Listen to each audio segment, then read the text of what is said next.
Hammaga salom, xayrli kun. Sizlar bilan Gulmira Bayeva, mani YouTube kanalimizga xush kelibsizlar.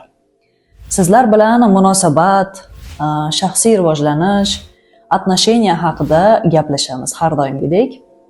Xo'sh, bugun nima haqida gaplashamiz? Bugun masofadan отношенияni saqlab qolish haqida gaplashamiz. Ba'zi birlarimiz ba'zi bir sabablarga ko'ra ayriliqqa duch kelamiz, ya'ni siz yo ishlashga ketasiz, boshqa davlatga yoki o'qishga ketasiz, xullas munosabat ikkiga ajraladi. Va mana shunda munosabatga ham sovuqlik tushadi. Bu narsa avtomatik tarzda va mana shu yerda aynan juftliklarni o'zini bir kichkina bir imtihoni boshlanadi. Mana shu imtihonga uje siz duch kelganingizni sezsangiz bo'ladi va bu narsa meni shaxsan o'zim boshimdan ham o'tgan. O'zimni hayotimda bo'lgan. Va bu imtihondan men o'tolmaganman o'sha paytda. Va nimaga o'tolmaganimni keyin tushunib yetganman. Hozir shu haqida sizlar bilan gaplashamiz. Ya'ni masofadan отношенияni qanaqa plus-minuslari bor, muammolarga duch kelganda nima to'g'ri yo'l qilish kerak, shu haqida sizlarga bir kichkinagina o'zimning maslahat, tavsiyam farqi yo'q. Nima deb tushunsangiz shunaqa tushunasiz. Shu haqida gaplashamiz. Sizlarga foydali bo'ladi degan umiddaman. Mani kanalimga obuna bo'lishni unutmang. Hoziroq tugmani bosib, qo'ng'iroqchani bosib qo'ying. Bundan keyin постоянно sizlar bilan mana shu YouTube'da ko'rishib turamiz. Har kuni uchrashganning o'zida yoki kunora shu gaplashib, uchrashib yurganning o'zida munosabatni sovutib olish mumkin.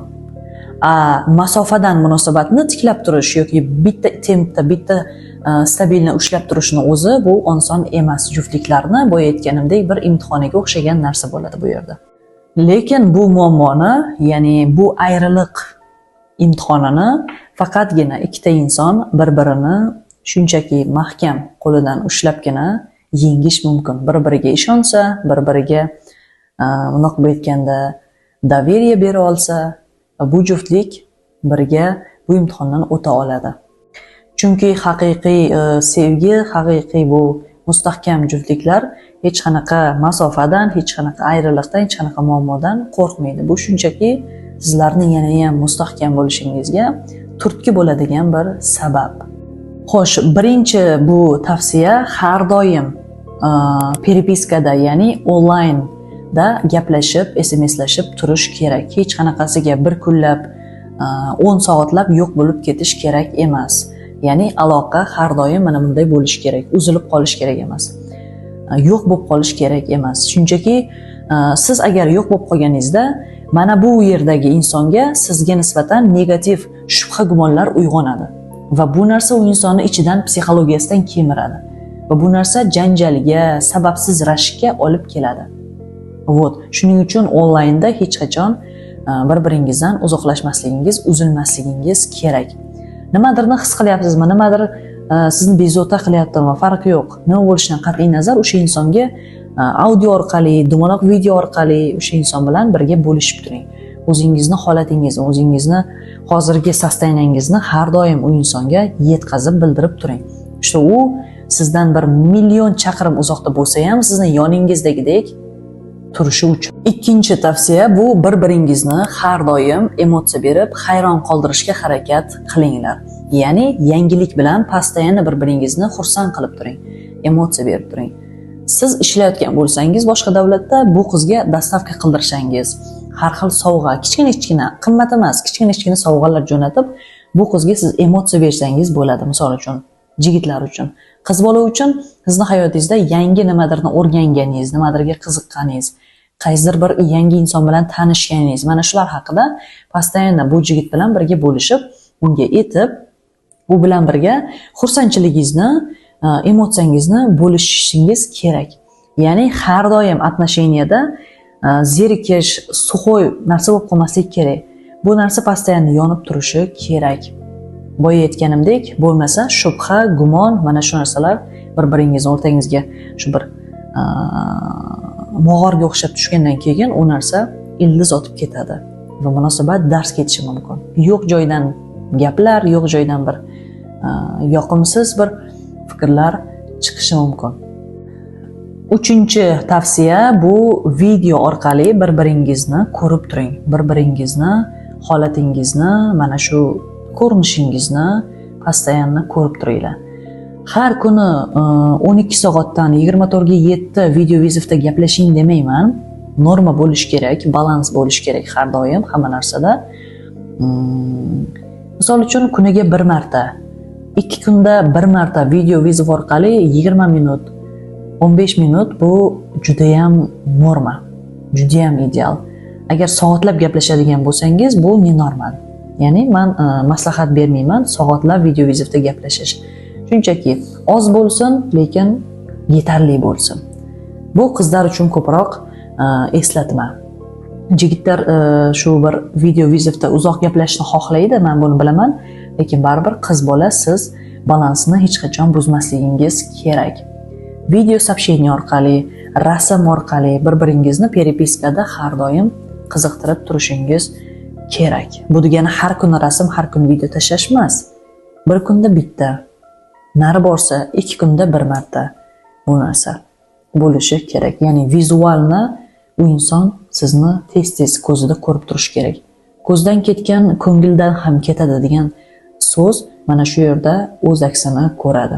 Ko'zi sizni ko'rmasdan faqat SMS-dan ortmay qolsangiz, bilib qo'ying, bu yerda yurak bir-biridan uzoqlashishni boshlaydi degani. Shuning uchun ham video viziv bu muhim bir instrument.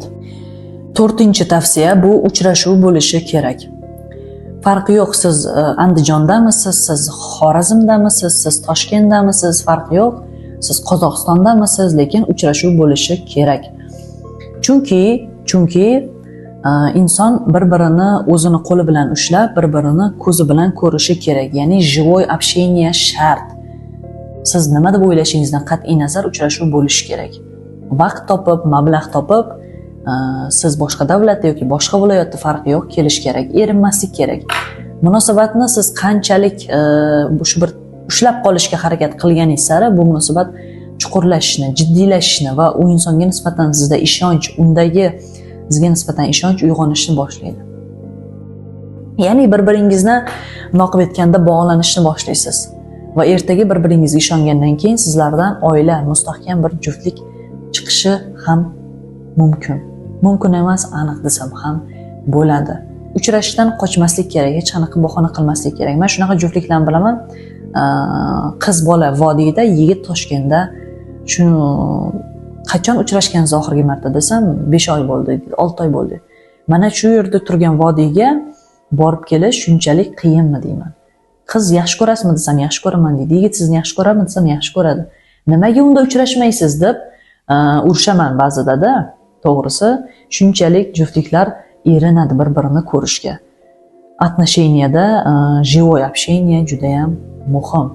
Agar boshqa davlatda bo'lsa, unda 6 oyda bir marta можно kutish kerak. Ko'ramiz, shunchaki ko'ramiz, qachon uchrashamiz deganda ko'ramiz degan javob bo'lmaydi. Aniq bir kunni, aniq bir oyni chistosini belgilab qo'yish kerak va o'sha chistoga qarab ikki inson bir-birini diydoriga qarab talpinishi, kutishi kerak. Ya'ni bu narsa ham o'ziga bir xos bir shirin odamga emotsiya beradi. Kutish, ya'ni diydorni kutish. Bu narsa ham muhim.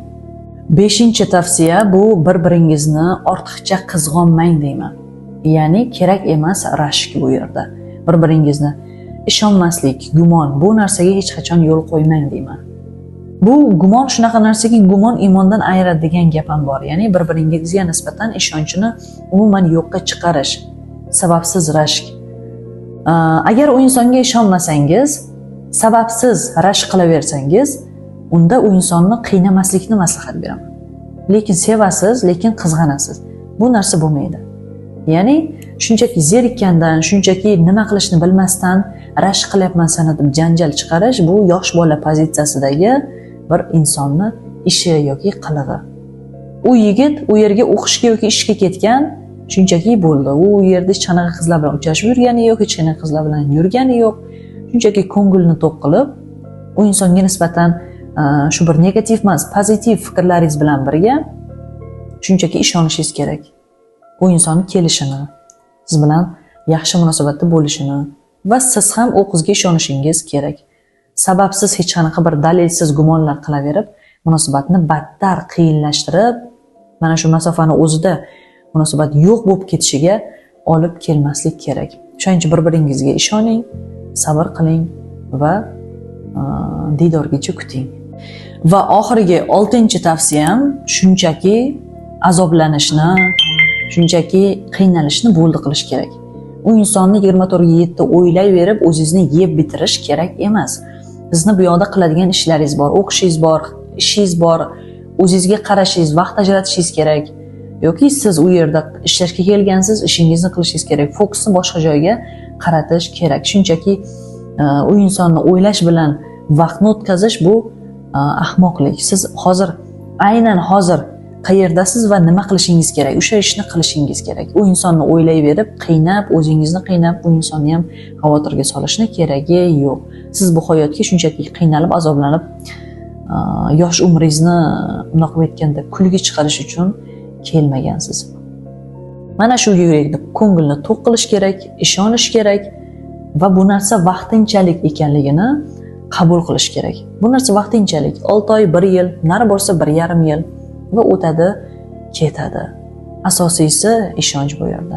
Qizlar, bugungi mana shuni o'zi menimcha ancha tushunarli tilda sizlarga yetkazib bera oldim deyman. Tavsiyalarimni foydali bo'lgan bo'lsa xursandman. Dugonalarga jo'natib, mana shu silkani bosib gruppalarga tashlab qo'ysangiz, ularga ham foydali bo'lishi aniq, chunki bu munosabat. Munosabatda esa foydasiz narsani o'zi yo'q.